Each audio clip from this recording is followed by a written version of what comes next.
Bonjour, bienvenue sur la chaîne YouTube. On vous remercie parce qu'on a franchi le cap symbolique des 10 000 vues.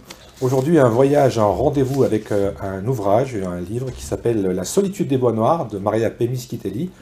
On va la retrouver et puis on va essayer d'en savoir plus sur cette aventure, sur ce livre qui se passe dans le Livradois Forez. Bonjour Maria. Bonjour. Alors votre nom c'est Miskitelli. Oui, c'est ça. Comme on peut le comprendre, vous êtes d'origine italienne. Exact. Vous avez la double culture, j'ai envie de vous dire. Oui, tout à fait. Alors on va bien évidemment voyager avec La solitude des bois noirs, un livre qui vient de sortir aux éditions du Caïman. Avant de parler de ce livre, je voudrais un peu en savoir un peu plus sur vous. On a un peu effleuré l'histoire de la double culture. Je crois que vous êtes arrivé en France très très jeune. Oui, enfin j'étais bébé en fait quand je suis arrivée en France, donc j'ai pas de souvenir à ce moment-là d'Italie quoi.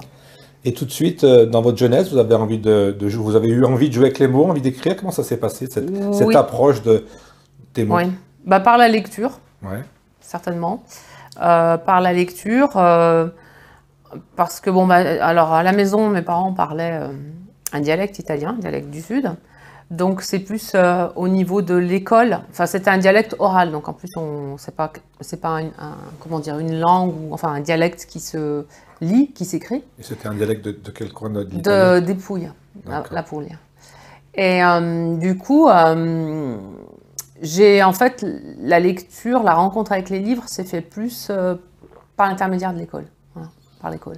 Donc à l'école, vous avez eu cette envie de découvrir le monde à travers les mots. C'est ça, exactement. Alors on peut avoir envie de lire, mais on n'a pas forcément envie d'écrire aussi. C'est une autre chose ou c'est une continuité? Je ne sais pas si c'est pas forcément une continuité. Par contre, je ne pense pas qu'on puisse écrire si on ne lit pas. Oui. C'est-à-dire que les gens qui lisent n'écrivent pas forcément, mais si on veut écrire, il faut quand même lire. C'est comme ceux qui font de la musique. J'ai envie de vous dire, il faut un peu de culture aussi pour mettre des mots à la suite. Oui, ou au moins de l'inspiration. En tout cas, l'inspiration, on la trouve beaucoup chez les autres, quoi. Enfin, chez les autres auteurs aussi. Donc on revient à votre parcours, l'école, et puis ensuite, vous vous dirigez sur quoi? Alors après, j'ai étudié les langues étrangères parce que c'était ce qui me plaisait, donc l'anglais et l'italien, parce que j'avais toujours ce lien à l'Italie, même si je suis venue en France très jeune avec mes parents. On retournait régulièrement tous les étés en vacances en Italie, et j'avais envie d'approfondir aussi cette culture. Donc du coup, j'ai choisi de poursuivre en fait l'étude des langues, dont l'italien. Enfin, les langues, la culture, les auteurs. On a toujours l'impression, vu de France, que l'italien ressemble beaucoup au français. Est-ce que c'est un cliché ou alors c'est la même racine c'est des langues latines comme l'espagnol? Ah bah oui, c'est indéniable, oui, ce sont des langues latines, néo-latines même. Mais après, chaque langue a sa particularité, qui est les langues, c'est pas quelque chose posé comme ça, qui sort de nulle part. Forcément relié à de la culture, voilà, à des façons de faire, de vivre. Donc, moi, c'était ça aussi qui m'intéressait. Est-ce qu'on a, toujours pour rester dans le côté italien et dans le côté culture et des langues, oui. Est-ce que plus on avance du côté de la France ou peut-être de la Suisse, plus l'italien ressemble au français ou alors ça n'a rien à voir? Parce que j'ai l'impression que dans chaque région, on a un petit peu un italien différent. Ah oui, complètement. Ce que je vous disais tout à l'heure, le dialecte de mes parents, c'est un dialecte donc, de la Puglia.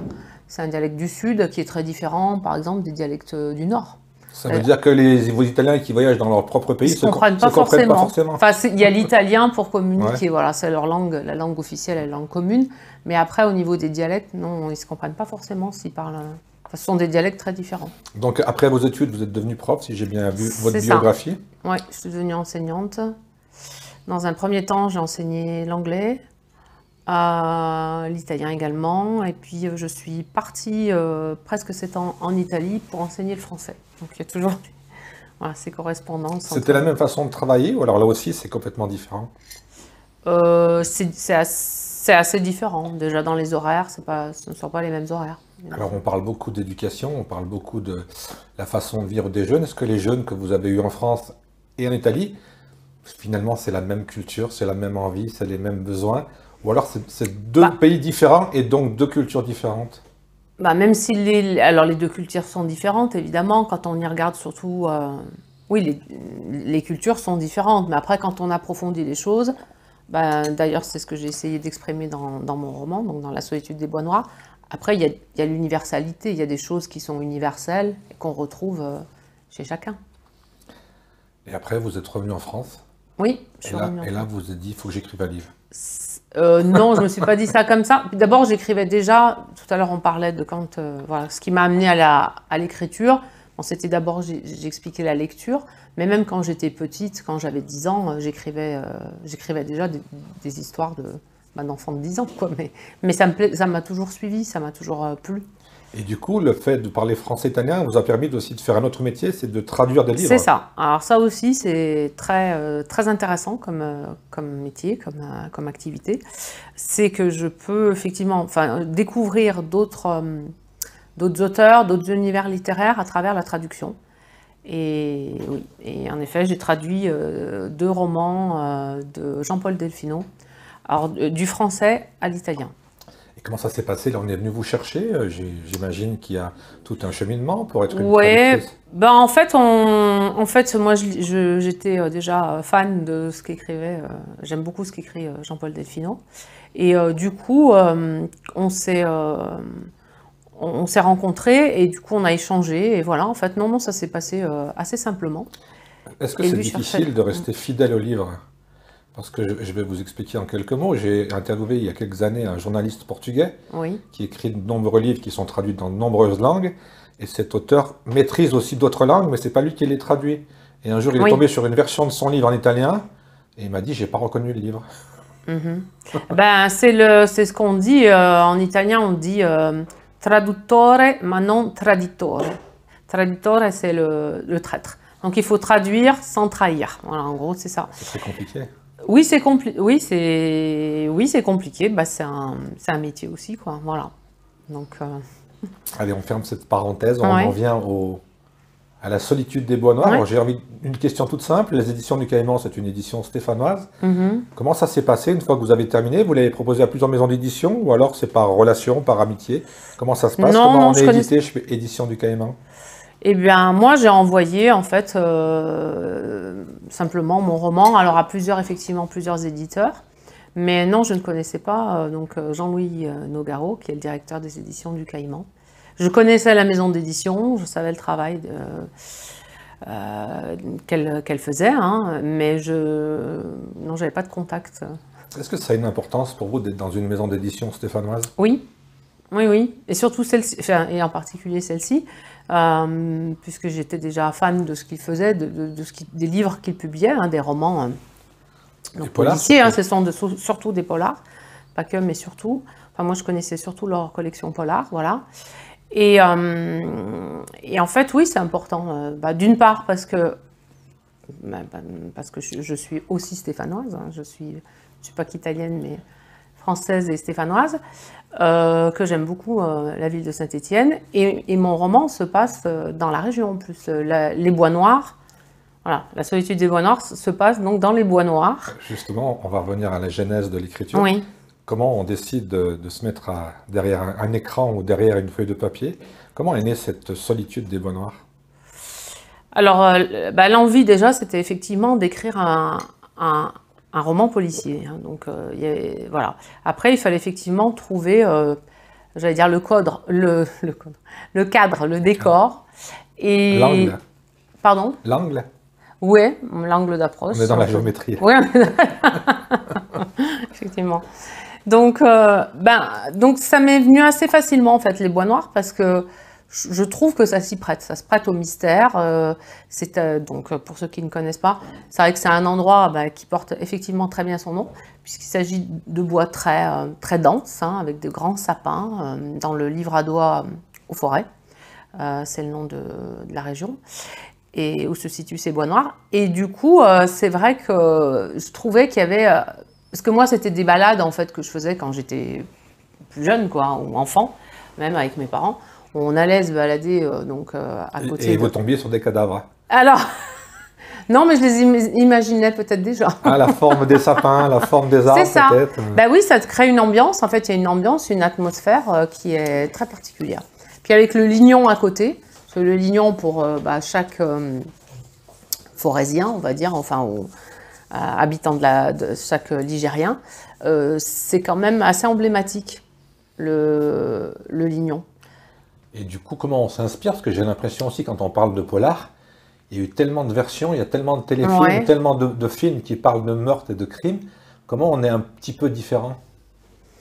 C'est difficile à dire. Après, c'est comment, je sais pas comment on peut définir ça. On y met du personnel un peu dans son Oui, toujours. récit? Oui, forcément. Du Forcément. vécu? Alors, du vécu, je sais pas, mais en tout cas, enfin, ce qui a été observé, en tout cas, ce qui est un peu glané ici et là dans la vie, déjà. Et puis, oui, forcément, nos lectures, il y a un moment où elles ressortent dans l'écriture. Alors, sous une autre forme, c'est ce qui est assez fascinant, d'ailleurs, je trouve. C'est qu'il y a une sorte un peu de métamorphose, quoi, si on peut dire, de ce qu'on a lu pendant des années, enfin, voilà, de nombreuses années. Et ça, voilà, les différentes influences s'assemblent et il en sort quelque chose, voilà, comme La solitude des bois noirs. Un bel ouvrage.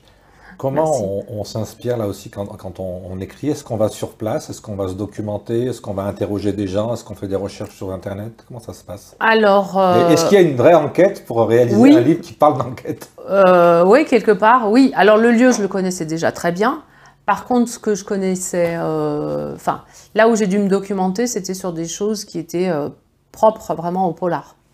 Donc, j'ai fait des recherches des fois un peu particulières, voilà, comme doivent faire beaucoup de collègues auteurs de romans policiers.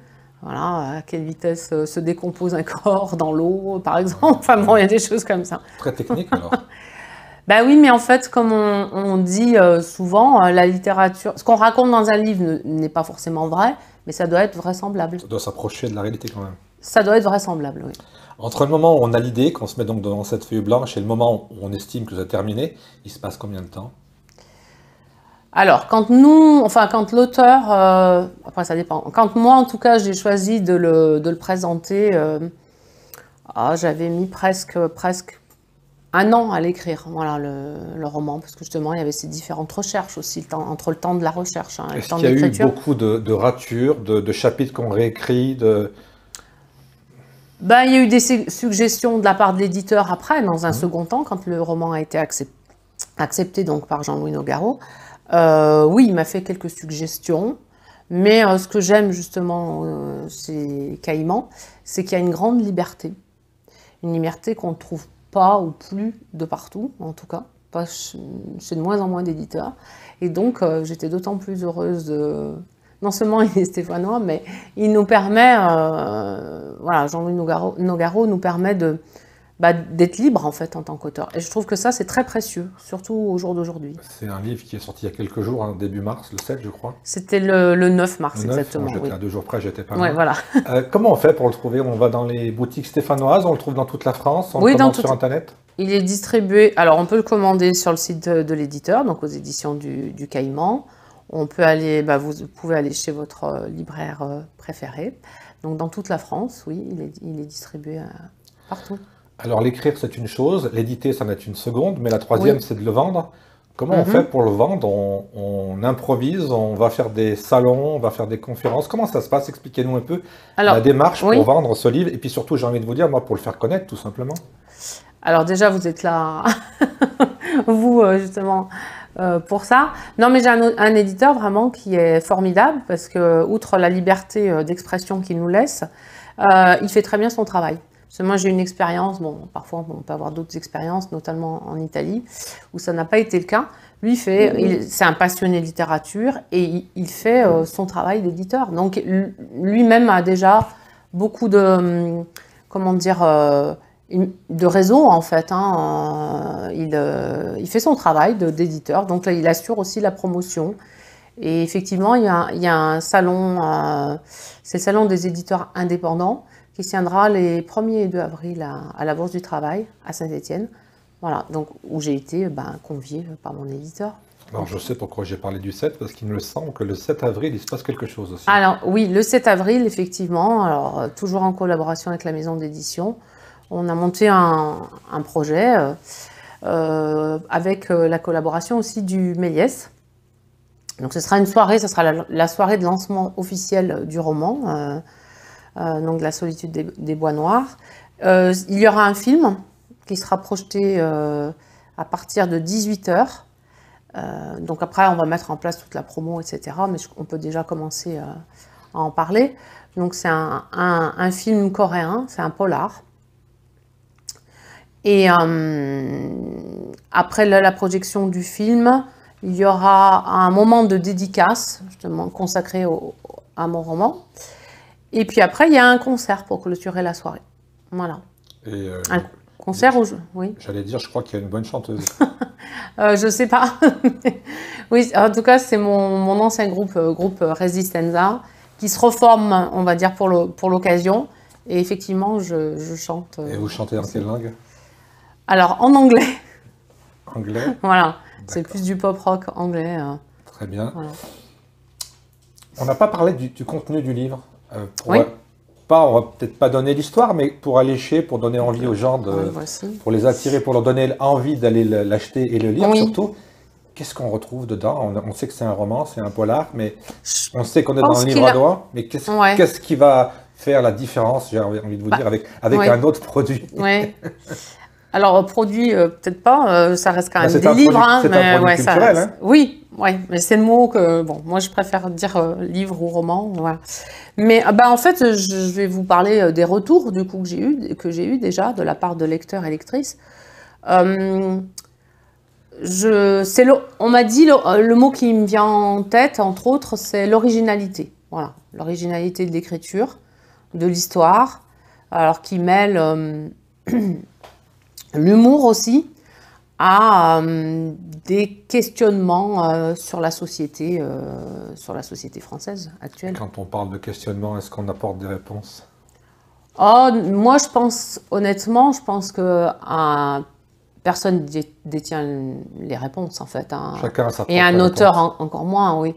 Je pense que le rôle, oui, exactement. Je pense que le rôle de l'auteur, c'est de poser des questions. Et après, c'est au lecteur de trouver ses propres réponses. Un peu comme un journaliste, avant de poser des questions.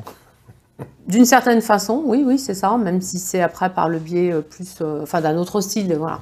Un autre support. Un autre support aussi, oui. Donc, on résume, le livre est disponible depuis quelques semaines. Tout à fait, oui. Vous avez déjà, j'ai vu sur les réseaux, des bons retours. Oui, vraiment. Il est disponible dans toute la France. Oui.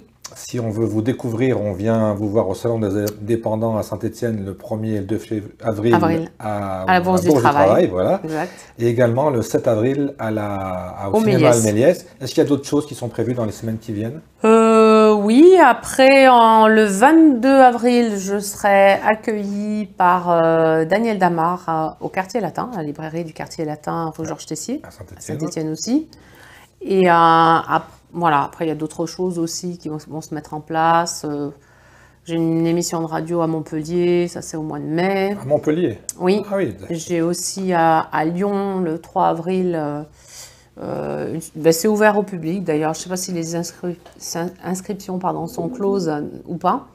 Donc, c'est le printemps littéraire. Voilà, printemps littéraire 2023 à Lyon. Et du coup, on en a parlé en début de ce rendez-vous. Ça ne vous donne pas envie de le traduire en italien? Alors, l'adapter à une autre région italienne ou Pas forcément. Ouais. C'est-à-dire, moi, j'ai écrit précédemment donc, deux livres. Enfin, le premier, c'était un recueil de poésie. Le deuxième était un roman qui parlait des femmes, en fait. Je pense qu'on ne dit pas la même chose suivant la langue dans laquelle on s'exprime. Enfin, si je décide d'écrire en français, c'est que je vais parler de choses qui sont propres à la culture, aussi à la société française. Si j'écris en italien, ce sera autre chose. Après, l'adapter, c'est un autre travail, mais non, je ne l'envisage pas vraiment. En fait. Alors, dernière question, après un bébé comme celui-ci, est-ce qu'on a envie de faire un deuxième bébé? Ah bah oui, on a toujours envie de faire des bébés livres, en tout cas. Ouais. J'ai envie de faire des bébés livres. Oui. Mais là, je prépare un autre roman, en fait. Vous êtes déjà dans l'écriture ou dans la réflexion? Comment ça se passe? Dans l'écriture, j'ai même bien avancé, parce que, donc, du coup, celui-ci, La solitude, donc, je l'ai terminé, j'ai terminé son écriture, il y a 1 an, quoi, maintenant, voilà. Bon, après, il y a eu les corrections, etc., mais l'écriture en elle-même était déjà terminée. Donc, moi, j'ai déjà bien presque terminé un roman qui est différent. C'est un roman sur Marco Polo, le grand voyageur. Donc, mais bon, après, j'exclus pas Ça veut dire qu'on de poursuivre. on va passer par Venise alors. On va passer par Venise, oui. Il y a de belles histoires à écrire. Hein. Oui, aussi. C'est autre chose. Mais j'ai aussi envie, ben voilà, en fonction de ce qui va. C'est un peu difficile à dire maintenant, mais en fonction de ce qui va advenir de ce roman et de son héros, le lieutenant Walid Louata, qu'on n'a pas cité, mais qui mène donc l'enquête. On le salue alors. Pardon ? On le salue alors. Voilà, on salue le lieutenant. Ben, peut-être qu'il reprendra du galon, car on ne sait pas. Est-ce qu'on a, pour finir, un objectif de vente? Est-ce qu'il faut atteindre un certain nombre d'exemplaires pour être rentable? Comment ça se passe aussi économiquement? Alors ça, j'avoue que c'est pas la partie que moi Vous je maîtrisez gère et je maîtrise pas. Et vous vous êtes fixé une barre? Vous dites si j'en vends 100, si j'en vends 1000, si j'en vends 30 000, Ah comment ça se non, passe? ben moi non, parce que alors ça c'est peut-être plus. Enfin, disons que quand on a la chance d'avoir un éditeur, bah, c'est lui qui gère ça, donc moi je sais pas en fait à ce niveau-là. Puis c'est trop tôt pour en parler. Je pense qu'il faut déjà voir. On dit donc longue vie et bonne chance à cet ouvrage, La solitude des bois Merci. noirs, de Maria P. Mischitelli. Exact. J'ai toujours du mal, moi, avec les noms. Je suis Bravissimo. toujours en train de les écorcher. Non, les non, noms. Bon. c'était très bien. Là, même sans les lunettes, je le lis bien. Maria P. Mischitelli. Bon vent, on se revoit Merci. pour le second ouvrage et on parle de Marco Eh Polo ben, la prochaine fois. Pourquoi pas? Avec plaisir en tout cas. A Merci. presto. A presto. Grazie mille. Grazie, merci.